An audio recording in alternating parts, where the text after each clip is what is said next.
इस वीडियो में हम बात करेंगे article number 9.6 refraction through a prism की। तो स्टार्ट करते हैं टॉपिक को। Figure 9.23 shows the passage of light through a triangular prism ABC. ठीक है, तो फिगर में आप अभी देखोगे कि लाइट पास हो रही है एक ट्राइंगुलर प्रिज्म एबीसी से। The angles of incidence and refraction at the first face AB are I and R1, while the angle of incidence at the second phase AC is R2 and the angle of refraction at or emergence E। Okay, तो ये देख सकते हो आप यहाँ पर diagram में। Okay, एक लाइट रही यहाँ पर इस ट्राइंगुलर प्रिज्म में फॉल हुई, इंसिडेंट हुई। ओके, तो यहाँ पर ये नॉर्मल बना है। Okay, normal to the surface and this you know the angle between the incident ray and the normal is the angle of incidence. Okay, it bends, obviously it is going from rare to denser medium, so it is bent towards the normal. Okay, now after this again it is going again, it is changing interface here. Okay, so now here it will again bend, but in this case because it is going from rare to denser medium, it will bend away from the normal. So we have drawn the normal here. Okay, it will bend away from the normal. Now we have marked the angles. Okay, this is I angle of incidence है ये, and this is angle of refraction। हमें पता है refracted रे और normal के बीच में होता है।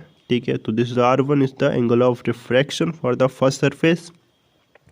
R2 is the angle of incidence for the second surface. Okay, हमने नाम उसका R2 दिया है। E क्या है? E is the angle of emergence. यहाँ पर इसी को तो हम एमरजेंट रे बोलते हैं। सो एमरजेंट रे, एंगल बिटवीन द एमरजेंट रे and the normal is the angle of emergence. Okay, इतनी बात क्लियर हो गई होगी, बहुत सिंपल है। Okay, the angle between the emergent रे RS and the direction of the incident रे PQ is called the angle of deviation. ठीक है, सो एमरजेंट रे RS और इंसिडेंट रे के बीच में जो एंगल होगा, मैंने क्या किया, इंसिडेंट रे को आगे एक्सटेंड किया। ओके, एमरजेंट रे को पीछे एक्सटेंड किया। इनके बीच में जो एंगल होगा that is delta, this is the angle of deviation. ठीक है, तो एंगल ऑफ डेविएशन बता रहा है कितनी लाइट बेंड हुई। ओके, लाइट ऐसे आ रही थी और ऐसे बेंड हो गई, फाइनली ऐसे बेंड हो गई ना, तो ये बता रहा है कि 30 डिग्री बेंड हुआ या 40 डिग्री हुआ, कितने डिग्री बेंड हुआ। ठीक है, कितना डेविएशन आया लाइट में, तो दैट प्रिज्म कितना डेविएट कर रहा है, दैट इज डिनोटेड बाय और that is shown by angle of deviation. Okay, आगे बढ़ते हैं। फिर अब पूरी डेरिवेशन है इसकी। ठीक है, in the quadrilateral AQNR two of the angles at the vertex QNR are right angle. तो AQNR कहाँ है, देखते हैं AQNR just a second. Okay, ये देखो AQNR, इसमें ये दोनों कौन से, ये वाले और ये वाले एंगल 90 डिग्री है, because they are the normals. ठीक है, दो एंगल राइट एंगल है, आपको दिख गए होंगे। ठीक है, इसके बाद एक सेकेंड वेट करोगे। ओके, नाउ आगे देखते हैं। फिर therefore the sum of the other two angles of the quadrilateral is 180 degree. ठीक है, आपको पता है कि क्वाड्रिलेटरल में चारों एंगल का सम 360 होता है। दो एंगल 90 90 180 हो गए, तो डेफिनेट सी बात है कि इन दोनों एंगल्स का, इस एंगल A और ये एंगल जो है QNR, इनका सम 180 होगा। तो वही हमने यहाँ लिख दिया है, angle A plus angle QNR is equal to 180 degree. Okay, clear हो गया वो ये बात। Okay, now from the triangle QNR R1 plus R2 plus QNR is equal to 180 degree. ठीक है, ट्राइंगल देखो QNR, यहाँ ट्राइंगल आपको डेफिनेटली दिख गया होगा QNR। इसमें angle sum property of triangle, तीनों एंगल का सम 180 होगा। ठीक है, तो R1 plus R2 plus angle QNR is equal to 180 degree. ठीक है, कंपेयर कर लेंगे इन दोनों को, दोनों 180 के इक्वल है। ठीक है, 180 के इक्वल है, यानी कि आपस में इक्वल होंगे लेफ्ट हैंड साइड, तो लेफ्ट हैंड साइड इक्वल कर दिया। ओके, और एक और चीज़ देखोगे आप कि ऐसे लिख देता हूँ यहाँ पर, एंगल के जस्ट अ सेकेंड, थोड़ा अच्छा लिखने की कोशिश करता हूँ, angle A plus angle QNR। ठीक है, किसके बराबर आ रहा है, ठीक है, उसे मैं नीचे लिख रहा हूँ, angle QNR plus R1 plus R2। है ना, क्योंकि दोनों 180 के इक्वल थे। और क्यों ना दोनों तरफ क्या सेम है, कैंसिल आउट हो जाएगा। तो ए क्या आ जाएगा, angle A R1 plus R2 के इक्वल आ जाएगा। The total deviation delta is the sum of deviation at the two faces. Total deviation क्या होगा, जो यहाँ पर डेविएशन आ रहा है लाइट रे में, ओके, और दूसरे फेज में, दूसरे इंटरफेज में जो डेविएशन आ रहा है उनका ही तो सम होगा। यहाँ पर कितना डेविएशन आ रहा है, पहले सरफेस में आप देखोगे लाइट रे यहाँ से यहाँ बेंड हो गई ऐसे, ठीक है। तो ये डेविएशन कैसे आ जाएगा, this I minus R1 will be the deviation, ये डेविएशन है ना, देखोगे ध्यान से, ये डेविएशन है, ये वाला एंगल, ठीक है। डेल्टा 1 अगर लिखूँ मैं उसे, तो वो डेविएशन है I1 minus R1, I minus R1 sorry, ठीक है। दूसरी तरफ यहाँ था, ये जा रही थी इस तरह ऐसे, ओके, डेविएशन। अब फिर से देखते डेविएशन ये आएगा डेल्टा 2, तो दिस विल बी व्हाट, ठीक है, E माइनस R1, ठीक है। ऐसा भी देखो अगर और प्रॉपर देखना है, ये पूरा वर्टिकल अपोजिट एंगल होगा E, है ना, ये पूरा E है, E माइनस R2, ओके, यहाँ पर भी I माइनस R2, ठीक है। ऐसा भी देखते हैं अगर आपको ज्योमेट्रिकली देखना है, एक तरफ तरीका है इसको समझने का। डेल्टा जो है देखो यहाँ पर इस ट्राइंगल के लिए ये क्या है, एक एक्सटीरियर एंगल है, और आपको पता है एक्सटीरियर एंगल किसके इक्वल होता है, इंटीरियर ऑपोजिट एंगल के इक्वल होता है, ठीक है। तो ये डेल्टा इन दोनों एंगल के इक्वल हो जाएगा, जिसको मैं डेल्टा 1 डेल्टा 2 बोल रहा था, ओके। और ऑब्वियस सी बात है, delta 1 I1 minus I minus R1 होगा, और delta 2 that will be E minus R2, that is the deviation of the two at the two surfaces।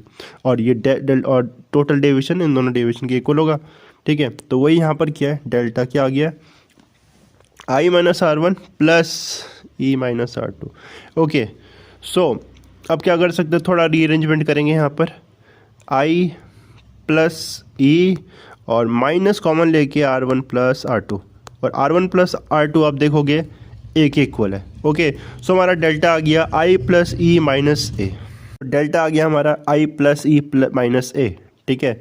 दस the angle of deviation depends on the angle of incidence. तो angle of deviation angle of incidence पे depend कर रहा है, ठीक है। इसको हम एक्सपेरिमेंटली देखेंगे कि कैसे जब हम एंगल ऑफ इंसिडेंस को वेरी करते हैं तो उसके वेरी करने से एंगल ऑफ डेविएशन किस किस तरह से वेरी करता है। Plot between the angle of deviation and angle of incidence is shown in figure 9.24।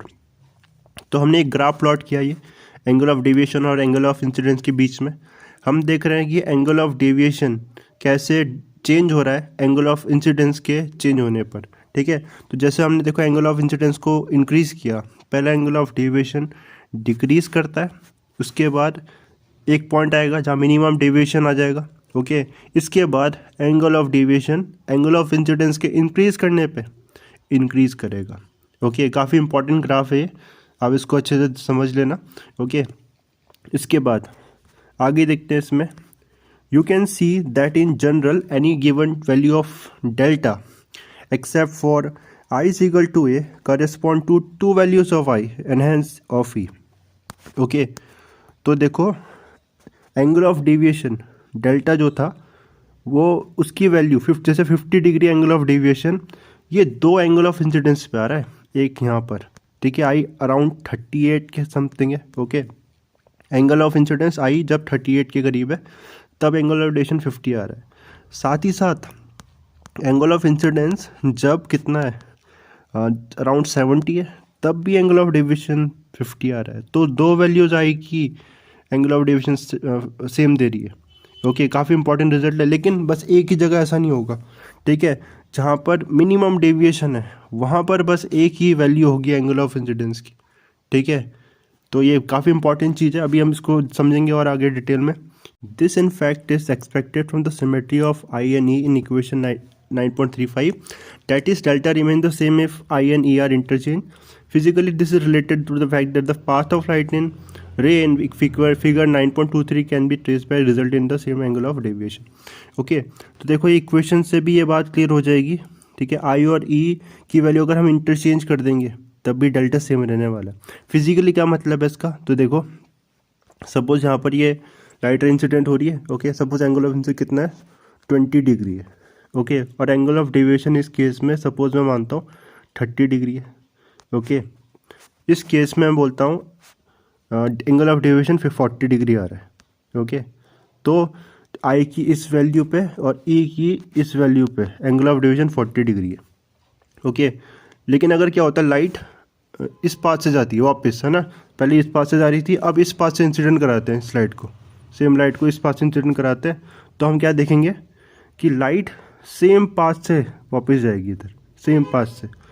ठीक है, सेम पाथ से जाएगी तो देखो क्या होगा, ये आई हो जाएगा। आई कितना हो जाएगा उस केस में, आई 30 डिग्री हो जाएगा, और उस केस में एंगल ऑफ इमर्जन कितना हो जाएगा, 20 डिग्री हो जाएगा। ठीक है, और एंगल ऑफ डेविएशन 40 ही रहेगा। ठीक है, तो आई और ई को इंटरचेंज भी कर देंगे अगर, तो एंगल ऑफ डेविएशन 7 रहने वाला है। ठीक है, ये मतलब है इसका। और इसका फिजिकली देखें तो ये रिट्रेस करेगी पाथ। अगर लाइट सेम पाथ से वापस इंसिडेंट कराते हैं हमें दूसरी साइड से, तो उसी पाथ से वापस जाएगी जिस पाथ से ये इस तरह से आ रही थी। ओके, इसके बाद at the minimum deviation dm the refracted ray inside the prism become parallel to its base। और मिनिमम डेविएशन में क्या होगा, जैसा दे भी रखा है ये केस, मिनिमम डेविएशन के केस में ये जो इंसिडेंट रे है, लाइट रे है, ये रिफ्रैक्टेड रे जो इनसाइड द प्रिज्म, ये पैरेलल हो जाएगी बेस के। ओके, इसके बाद देखते हैं आगे, we have delta is equal to D M, I is equal to E which implies R one is equal to R two. Okay, तो जब डेल्टा ये मिनिमम डेविएशन है, एंगल ऑफ डेविएशन मिनिमम है, ओके, तब आई ई के बराबर है। हमने देखा ना यहाँ पर मिनिमम डेविएशन में आई की ए की वैल्यू होने वाली है, और इसलिए आई ई के इक्वल हो जाएगा। Angle of incidence angle of emergence के इक्वल हो जाएगा इन मिनिमम डेविएशन के केस में। ठीक है, और जब ऐसा हो जाएगा तब R1 R2 के इक्वल हो जाएगा। ये स्नेल्स लॉ से हम प्रूव कर सकते हैं। कैसे कर सकते हैं, देखो, साइन आई अपॉन साइन R1, ठीक है, that is the angle of refraction for the first case, first interface, that will be equal to refract index of glass with respect to air. Okay, और दूसरे केस में sine angle of incidence दूसरा surface के लिए क्या होगा, R2 upon sine ई। ठीक है, वो हो जाएगा कितना, वो हो जाएगा mu air with respect to glass. ठीक है, इसको ई को आई के इक्वल कर देंगे हम। ठीक है, ई को आई के इक्वल कर देंगे बिकॉज केस में आई और ई इक्वल है। ओके, इसको जब मैं refract index of glass with respect to air करूँगा तो रेसिप्रोकल हो जाएगा, और इससे R1 और R2 प्रूफ हो जाएंगे। ओके, सो नाउ 9.34 इक्वेशन में हम R1 is equal to R2 put कर देंगे, तो देखो क्या आ जाएगा, ये R1 प्लस R2, यहाँ पर मैं R1 और R2 को की वैल्यू R पुट कर देता हूँ। ठीक है, तो R plus R is equal to A, तो R is equal to A, तो R आ गया A/2। ठीक है, in the same way equation 9.35 gives dm is equal to 2i minus A और i is equal to A plus D M upon 2। Same ऐसे ही हम इसमें e की प्लेस पे i पुट कर सकते हैं। ठीक है, तो e की प्लेस पे i पुट करेंगे 2i हो जाएगा। ठीक है, delta is equal to 2i minus A, और यहाँ से i आ जाएगा हमारा डेल्टा प्लस ए अपॉन 2। ठीक है, तो बेसिकली हमने क्या किया है, i और r को की वैल्यूज फाइंड आउट की है। ठीक है, so now refract index of the prism is, prism का रिफ्रैक्ट इंडेक्स क्या हो जाएगा, μ21 is equal to μ21 upon μ2 upon μ1, that is the absolute refract index of the second medium. Okay, and the absolute upon absolute refract index of the first medium. Okay, और Snell's law से हमें पता है this is equal to μ21 is equal to what, this is sign I upon sine R. ठीक है, और हम क्या करेंगे, अब आई की वैल्यू जो हमने अभी फाइंड आउट की इसको यहाँ प्लेस कर दिया। ठीक है, आई की वैल्यू को ए प्लस डी एम अपॉन 2, और आर की वैल्यू जो ऊपर फाइंड आउट की थी ये ए अपॉन 2। ठीक है, तो इस तरह से हम देख सकते हैं कि हमने refractive index of the medium of material of the prism, okay, this is angle of prism, okay, small angle of minimum deviation, इनके बीच में रिलेशन फाइंड आउट किया। अब देखो the angles A and D M can be measure experimentally. A angle of prism को हम major कर सकते हैं, डी एम को भी हम एक्सपेरिमेंटली मेजर कर सकते हैं। ओके, तो यहाँ से इस इक्वेशन से हम एक मेथड मिला हमें जिससे हम रिफ्रैक्टिव इंडेक्स ऑफ मीडियम हम फाइंड आउट कर सकते हैं एक मटेरियल ऑफ द प्रिज्म का। अगर हमें ए और डी एम पता है तो इससे हम refractive index of the medium find out कर सकते हैं। ठीक है, एक स्पेशल केस इंपॉर्टेंट है, for a small angle prism, a thin prism, dm is also very small, hence we get। ठीक है। तो स्मॉल प्रिज्म के लिए क्या होगा, थिन प्रिज्म के लिए क्या होगा, जिसके डीएम मिनिमम डेविएशन जो है वो बहुत कम होगा। उस केस में देखो हमें पता है ना, sine theta for very small angle is almost equal to theta, ठीक है। तो क्या कर देंगे हम, देखो sine A plus D M upon two क्या आ जाएगा यहाँ से, A plus D M upon two, और यहाँ पर साइन ए बाई टू आ जाएगा, ठीक है। 2 से 2 कैंसिल हो जाएगा। इसको हम इस तरह से लिख सकते हैं, अपॉन में लिखेंगे तो ये A upon A plus D M upon A, ठीक है। तो क्या आ जाएगा ये 1 plus this will be what, mu 2 1 is equal to 1 plus A upon D M upon A, okay. इसको रीअरेंज करेंगे तो ये क्या आ जाएगा, this will be equal to, इसको रीअरेंज करें हम लिख सकते हैं D M is equal to mu 2 1 minus 1 ए, ठीक है। It implies that thin prism do not deviate light much. तो थिन प्रिज्म लाइट को बहुत कम डिवेट करते हैं। देखो इसमें बिकॉज एक ही वैल्यू, ठीक है, angle of thin prism is very very small, ठीक है, इसलिए जो एंगल ऑफ मिनिमम डेविएशन भी बहुत कम आया, ओके। तो आई होप कि आपको ये वीडियो समझ में आई होगी। नेक्स्ट वीडियो में हम बात करेंगे डिस्पर्जन बाय अ प्रिज्म की।